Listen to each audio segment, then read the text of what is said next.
Hello viewers, আসসালামু আলাইকুম। আজকে আপনাদের একটা তথ্য দিব যারা মুসলমান তাদের জন্য। আমরা অনেকেই মনে করি নামাজ, কালাম, রোজা, হজ, যাকাত, কুরবানি সবই হচ্ছে আপনার ইসলামের ভিত্তি।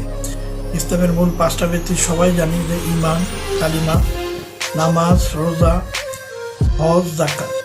কিন্তু এছাড়াও আরও অনেক ইবাদত বন্দেগী আছে, আমরা অনেকেই জানি না। সেটা হচ্ছে মানুষের সাথে ব্যবহার সুন্দর করতে হবে।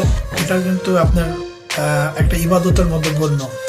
আপনার বাড়িতে যদি মেহমান আসে, মেহমানদারি করতে হবে, যাতে মেহমান আপনার বাসা থেকে খুশি হয়ে বিদায় নেয়।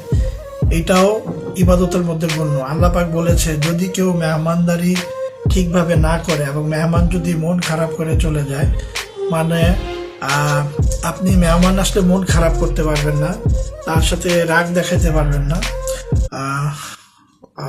সেক্ষেত্রে আল্লাহ পাক ওই বান্দার, মানে অনেকে আছে যে গরিব আত্মীয় স্বজন তার বাড়িতে মেহমান হয়ে আসছে, সে গরিব দেখে তাকে তোয়াক্কা করলো না, তো ওই সমস্ত ঘরের নামাজ কালামও আল্লাহ পাক মানে ঠিকভাবে নেয় না, একটু আল্লাহ পাক অসন্তুষ্ট হয়ে থাকেন।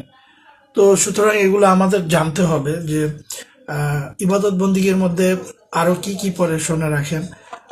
মানুষের সাথে সৎ ব্যবহার করা, ভালো আচরণ করা, মানুষের সাথে নমনীয়ভাবে ব্যবহার করা, নমনীয়ভাবে কথাবার্তা বলা, যদি কারো ভুল ত্রুটি দোষ থাকে তাহলে তার সাথেই আলাপ আলোচনা করা, এবং যদি কোনো দুই পক্ষ লোক যদি ঝগড়ার মধ্যে থাকে, তৃতীয় ব্যক্তি যদি তাদের মধ্যে গিয়ে যদি মীমাংসা করে দেয়, এটাও আল্লাহ পাকের একটা বড় ইবাদত। মানে আপনি অনেক নেকি পাবেন।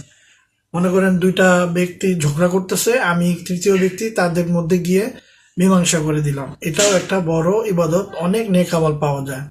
তো এরকম প্রচুর নেক আমল পাওয়া যায় ইসলামে।